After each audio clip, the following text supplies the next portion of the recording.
Hello and welcome to the next Copilot tutorial video.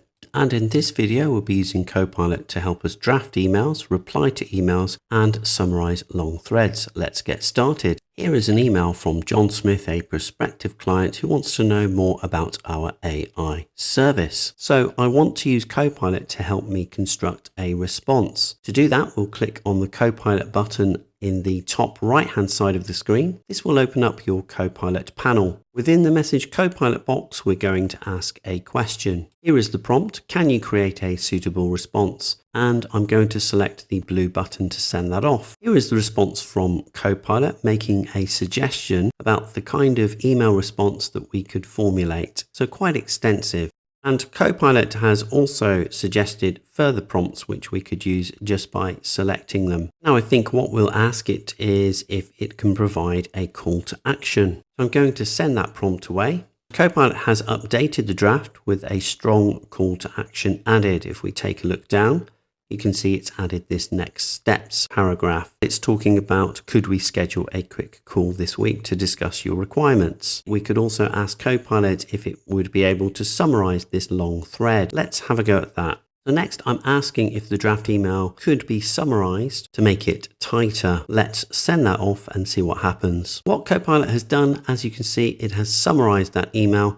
It has condensed the information to make it easier to read. Now, in terms of summarizing, you can also summarize the content of an email by clicking the summarize button at the top here. You'll notice that I have collapsed the Copilot panel. So by clicking the summarize button, it will reopen the Copilot panel and it will summarize the contents of that email, as you can see on screen. I just want to draw your attention to the three dots here. Clicking on the three dots will open up a further menu, which will allow you to change the type of model that Copilot is using from auto to quick response or think deeper. So I'm fairly happy with the suggestions. So I'm going to copy the information with my mouse, as you can see, and holding down the control key on the keyboard and pressing the C key. Now that I've done that, I'm going to come back to the email, select the reply button, and I'm going to paste in the suggested draft email. So here's the draft email. We just need to make a bit of a tweak. We've included the subject, which we'll remove, and I just need to add my contact details here. And if you wanted to, you could always add your booking link here. Otherwise, you could always delete that text, which would enable them to provide a time. In this next video, we'll be looking at how Copilot can help you to schedule and organize meetings. Let's go and take a look. If you have received an email like the email that you can see on screen, then what you can do is open up the Copilot panel. And if you click into the message Copilot box, you can ask Copilot for some suggestions in terms of setting up a Teams meeting. And this is an example of the type of prompt that you might like to use. When you're ready, just select the blue button to send that off. And as you can see, Copilot is constructing a set of instructions for you in order that you can set up and create the meeting and send the Outlook invite. Let's look at the response from Copilot in more detail to my question. And if we scroll down, we can see that Copilot has produced steps to help me to create the meeting in Outlook. And if we keep going further down, we can see there are alternative steps for creating the meeting in Teams. And at the very bottom, it's also making some further suggestions. Would you like me to draft the email confirmation? And you can review these instructions. And if there's anything here that you're not sure about, you can always add a further prompt for Copilot. And as you can see, there are some clear buttons here that you can click, for example, to draft an email to John if you wish.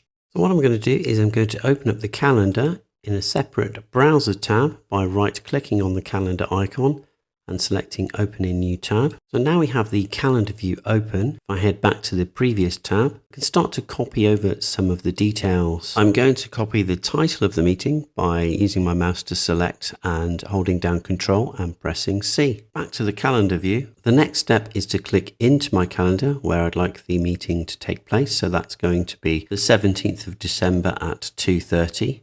And I'm going to paste in the title by hitting Ctrl+V. For required attendees, you'll need to enter John's name or his email address.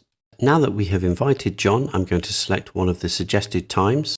We can also directly add the time here. We'll make sure that the Teams slider is activated and we'll paste in our description for the event. Everything is in order. All we need to do is select the send button, and that has now successfully created the event. Should you wish to make changes to the event, just click on it and select the edit button. So from here, you can edit any of the details as required. Now, if you're having some difficulties finding out if people are going to be available, then you can always use the scheduling assistant tab at the top here. That will pull up everyone's calendar so you can easily identify when there's a vacant slot available. The next thing I'd like to show you is how you can schedule a meeting from your Teams calendar. So I've come into the Teams desktop application. I've selected the calendar icon to head to the calendar. Then I'm just going to click into the vacant slot where I'd like to hold the meeting. I've added the title of the meeting, which is AI Hub Services Business Meeting. Make sure it's a Teams meeting by activating the slider. I've also added an invite for John so he can access the Teams meeting. You can add further details and a description by clicking into here. There's also an option at the bottom here which will allow you to add an agenda. So let's select the Add Agenda button.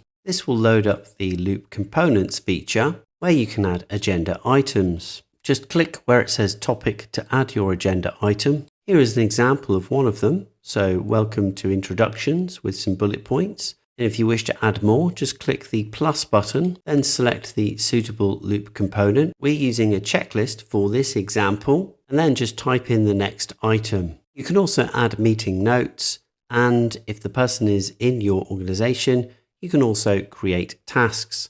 In our example, because John is an external client, we won't be able to do that. And when you're ready, just select the send button to send the meeting request away. What was your favorite part of this tutorial? We would love to hear your thoughts in the comments. Visit the Simon Says It channel, explore our videos and training sessions, and decide what you want to learn next.